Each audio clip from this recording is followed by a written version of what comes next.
Welcome, Chosen One. Hey guys, welcome to the Ace of Plays channel. Today I've got a special little bonus video for you. I've been working on my Svalblod deck a little bit over the past, couple of days. This is mainly what I've been doing outside of what you've been seeing in the videos. I've just been playing mostly this deck. And I've made some considerable changes, I feel, and I've played a couple of games here. The first is against Emir Mill. It's nothing too interesting, but it's kind of short, because Mill kind of sucks, in my opinion. But the second game was really intense. My heart was pounding when I was playing that game. It was really, really intense, and I really wanted to show you guys, so lucky for me, I record most of the games I play, so I can turn them into videos if I get something interesting. Now, the main changes that I made to the deck, probably the biggest ones since my last video, is I took out the Queen's Guard and the Freya's Blessings because they were just too inconsistent. It was just too much going on. So I took them out, and the deck does feel better without them. I'm considering maybe trying to squeeze in one Freya's Blessing because sometimes I feel like I run out of self-wounding cards. Cards that wound my cards that want to be wounded. So maybe being able to resurrect one Svalblod Priest could be good. I'm not quite sure. The deck seems to be doing fairly well without it. But yeah, Queen's Guards are out. Another fairly big thing is that Portal is out. Portal is really cool. It's a pretty cool thinning card. I'm a big fan of the card. But honestly, it was, it's a bit expensive, and also, it was kind of inconsistent with when if it would pull Protectors, or let's see, what's the other guy called? Svalblod Fanatics. Sometimes, and you don't have control of which side they end up on. And I didn't really have the opportunity to, remove, for example, the Fanatics, buff them up to a higher provision cost, and then be able to always get the Protectors. I didn't have the opportunity really to squeeze out those couple extra provisions, so instead I took it out and I put in Renew, because I've also put in Olaf and Heim, and those two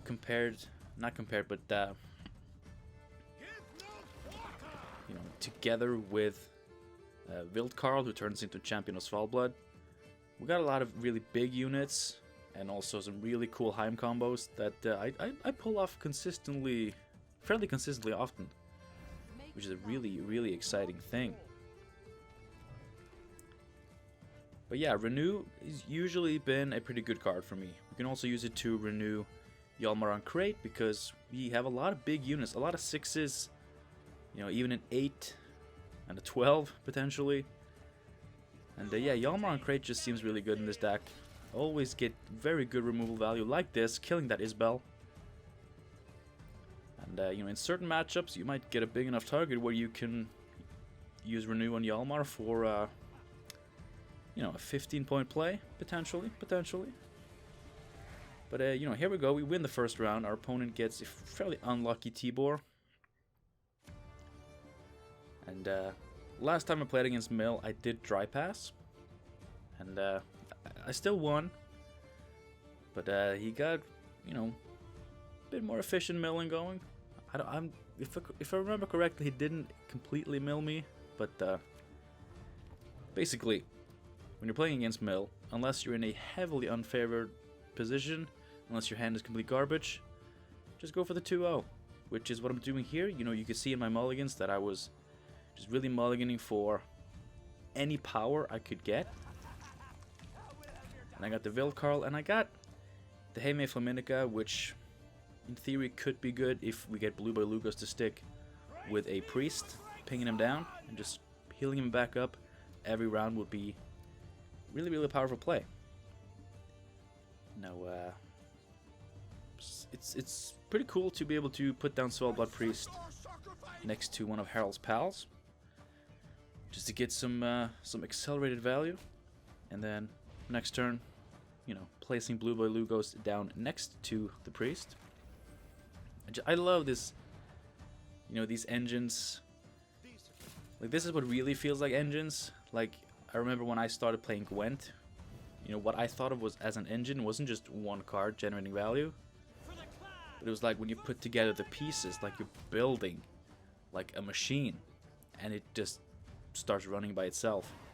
And yeah, our opponent forfeits because he sees that I am really going all in with some pretty cool cards. I assume he didn't have the answers to the priest and Blue Boy Lugos, because that would have really gotten out of hand.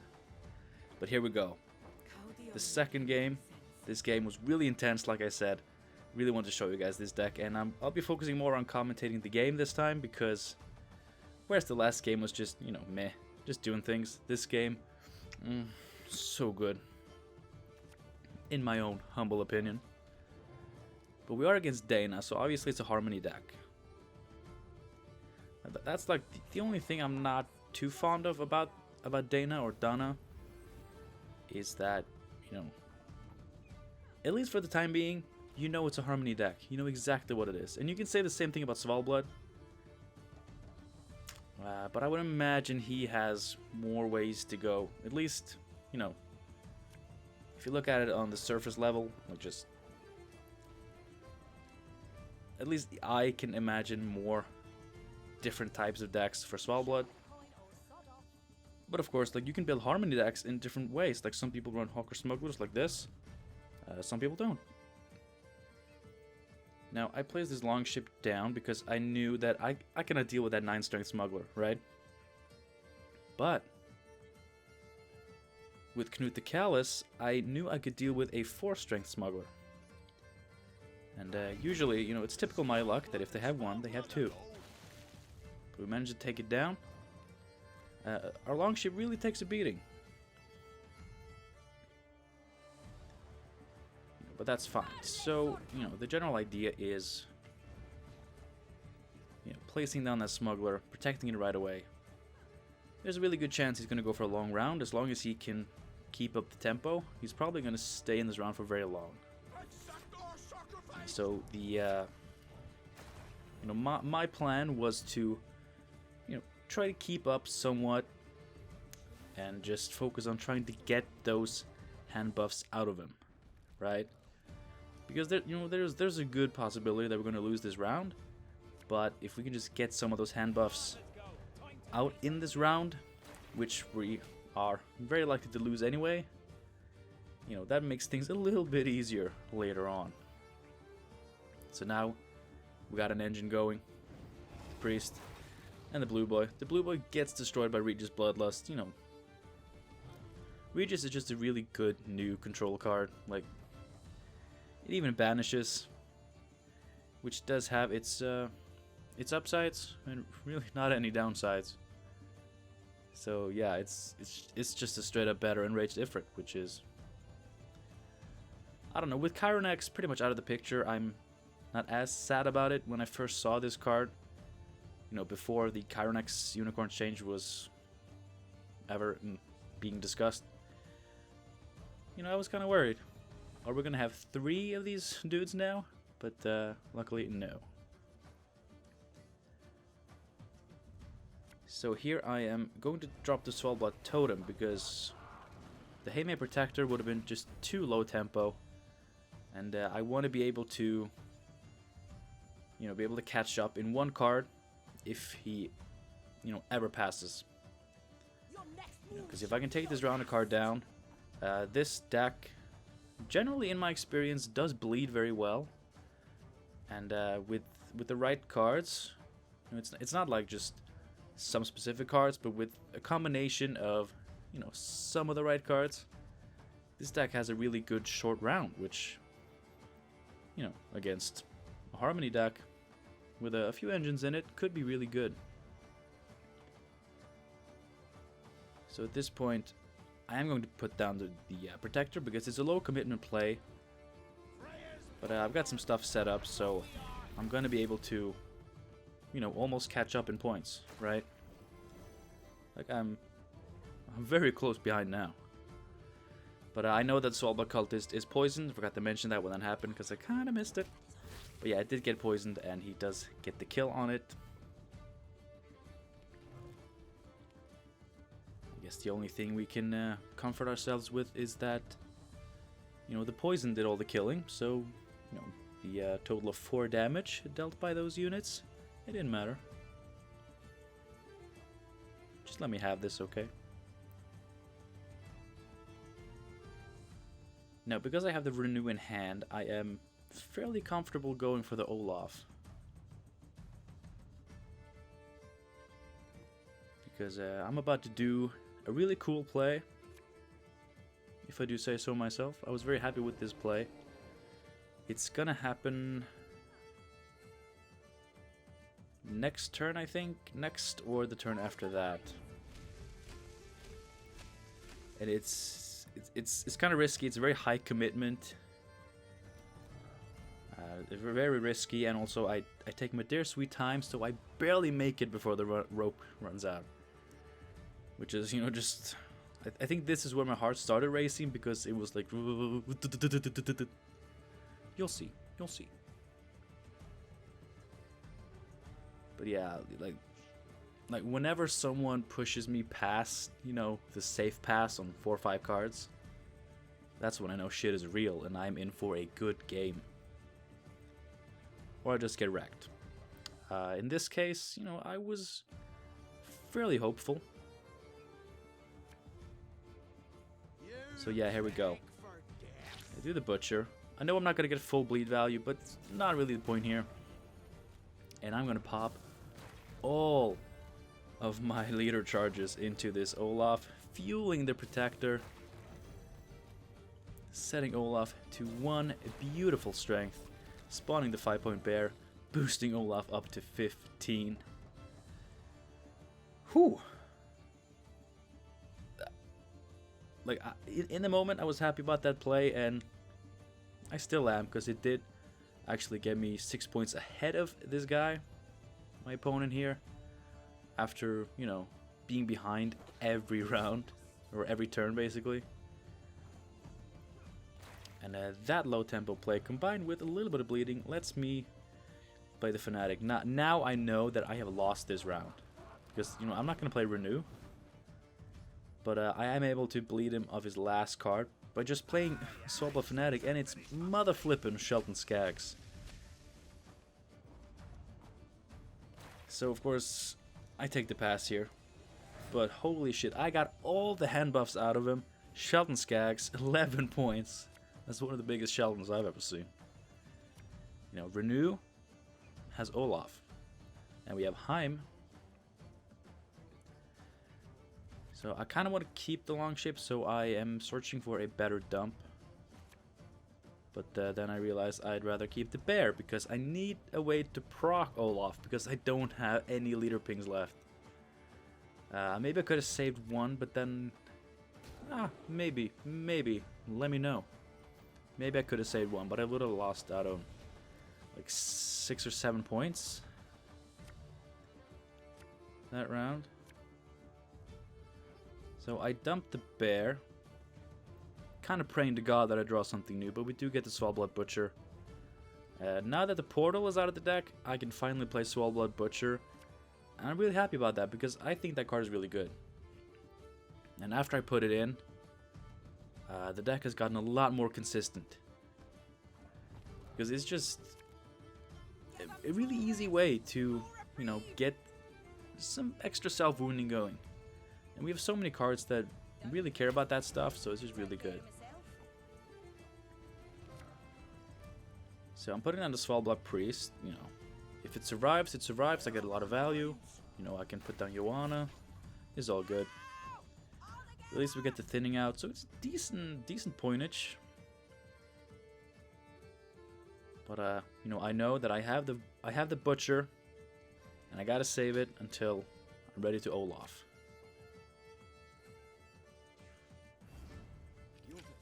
And my opponent uses his leader to get Kiaran and lock my priest. Which generally, you know, like if I hadn't had my Butcher, you know, I would have been in trouble. like really big trouble. So generally that was probably a good play, and of course like he's playing against Self Wound, so you know, disabling the primary Self Wound engine is usually a good idea. But of course we gotta go for Olaf here. The good thing about Olaf is that while you do have to play him early, like he's not a last play type of finisher, he is very big. And you know, in this game I got lucky, he survived. And even after damaging him by 2, he still has 6 strength. So my opponent would still need something pretty big to be able to take care of that Olaf. And he doesn't have it. So here we go. I do the Haim Olaf combo. A combo that, you know, has always been there, but it was just too inconsistent in the past. You know, I do it all the time now. And Haim can also be used with Champion of Svalblod. But look at this. It's a draw. After all of this, it's a draw.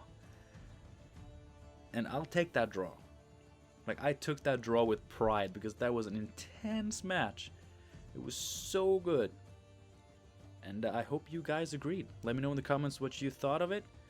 And definitely let me know if you saw a way where I could have actually won that game. Because, as you can see, if I could have just squeezed out one more point, you know, if I could have, you know, saved one Svalblod ping, and, you know, still gotten in that position at the end of round 2 that I wanted to be in, or I guess round 1, yeah. Like, then maybe I could have done it. So let me know if you saw any ways I could have won this game, because holy shit, that was intense. And it's also almost 2 AM, so I'm gonna quickly edit this video and then go to bed. Holy god. But yeah, let me know what you think of this deck. I think the deck has gotten a lot better, a lot more consistent, maybe a bit less fun to some people. You know, I'm sad to have taken out Queen's Guard, but the deck is still a lot of fun. It really feels like an old classic Gwent deck, but just toned down a little bit, so it slides right into Gwent Homecoming. Of course, with Crimson Curse, the new expansion.